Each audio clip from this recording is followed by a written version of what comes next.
Today I am going to tell you some basic English phrases that you use on daily basis. Listen to me, मेरी बात गौर से सुनो.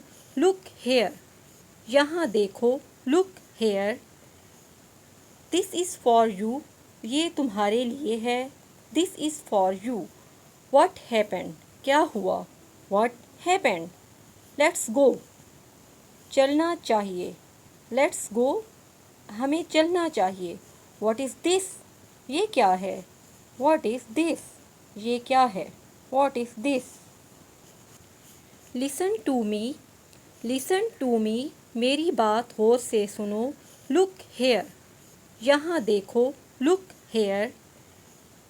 This is for you, ये तुम्हारे लिए है. This is for you. What happened, क्या हुआ. What happened. Let's go, चलना चाहिए. Let's go, हमें चलना चाहिए. What is this, ये क्या है. What is this. That's all for today. Thanks for watching.